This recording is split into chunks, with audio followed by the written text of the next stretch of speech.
ಪಿತನ ಸುತನ ಮತ್ತು ಪುತ್ರಾತ್ಮನ ನಾಮದಲ್ಲಿ ಆಮೆನ್. ಪ್ರಿಯ ಮಕ್ಕಳೇ, ಇದ ಅಂತರಂಗದಲ್ಲಿ ಸುವಾರ್ಥ ಪ್ರಸಾರವಾಗಿದೆ. ನೀವು ಕೇಳ್ತಾ ಇರೋದು ಈ ಸುವಾರ್ತೆಯಲ್ಲಿ ನಿಮಗೆ ಒಂದೇ ಒಂದು ಗುರಿ, ಈ ಲೋಕದಲ್ಲಿರುವ ಜೀವನ ನಾವು ಸಿದ್ಧಗೊಳಿಸುವವರಾಗಿರಬೇಕು. ಲೋಕಕ್ಕೆ ಅನುಗುಣವಾದ ಜೀವನ ನಡೆಸಿ ನಮ್ಮ ಜೀವನವನ್ನ ಸ್ವರ್ಗಕ್ಕೆ ಕೊಂಡೋಗಲಿಕ್ಕೆ ಯಾವಾಗಲೂ ಸಾಧ್ಯವಿಲ್ಲ. ಅದಕ್ಕಾಗಿ ವಚನವನ್ನು ಬರೆಯಲ್ಪಟ್ಟದ್ದು. ಹಲ್ಲೆಲೂಯಾ. ದೇವರ ವಾಕ್ಯವನ್ನು ಬರೆಯಲ್ಪಟ್ಟದ್ದು ಮನುಷ್ಯ ಹೃದಯವನ್ನು ದೇವರ ಕಡೆಗೆ ಸಾಗಿ ಅವರ ಅನುದಿನ ಜೀವನವನ್ನು ದೇವರೊಟ್ಟಿಗೆ ನಡೆಸಲಿಕ್ಕೆ ಬೇಕಾಗಿ ಆಗಿದೆ. Praise the lord.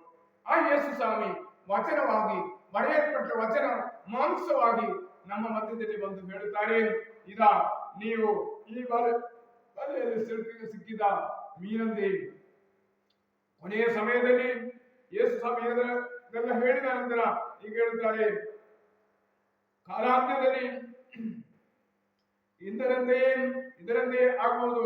ದೇವದೂತರು ಹೊರಡು ಬಂದು ದುರ್ಜನರನ್ನು ಸತ್ಯನರನ್ನು ಬೇರ್ಪಡಿಸುವರು. ಹಲ್ಲೆಲೂಯಾ.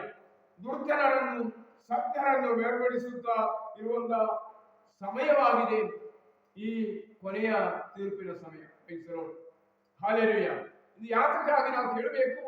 ಯೇಸು ಸ್ವಾಮಿ ಲೋಕದಲ್ಲಿ ಬಂದು ಈ ಕಾರ್ಯಗಳನ್ನು ಹೇಳಿ ಅನ್ನು ಸ್ವರ್ಗಕ್ಕೆ ಹೋದಾಗ ಈ ಕಾರ್ಯಗಳು ಶಿಷ್ಯರಿಗೆ ದಯಪಾಲಿಸಿದ್ದಾರೆ.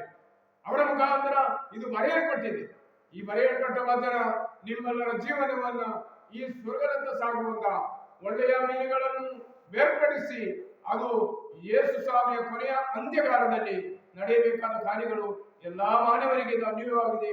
ನಮಗೆ ಮಾತ್ರವಲ್ಲ, ಹೇಳುತ್ತಿರುವ ನಿಮಗೂ ಹೇಳುತ್ತಿರುವ ನನಗೂ ದೇವರ ಮುಂದೆ ನಿಲ್ಲಬೇಕಾದ ಕಾರ್ಯ. ಅದಕ್ಕಾಗಿ ನಾವು ಸಜ್ಜರಾಗೋಣ. ಅದಕ್ಕಾಗಿ ದಿನ ನಿಮ್ಮನ್ನು ಅನುಗ್ರಹಿಸಿ ಈ ಸ್ವಾರ್ಥೆಯನ್ನು ನೀವು ಹಂಚಿಕೊಳ್ಳಿ ಎಂದು ಹೇಳುತ್ತಾ ಪಿತನ ಸುತನ ಮತ್ತು ಪುತ್ರಾತ್ಮನ ನಾಮದಲ್ಲಿ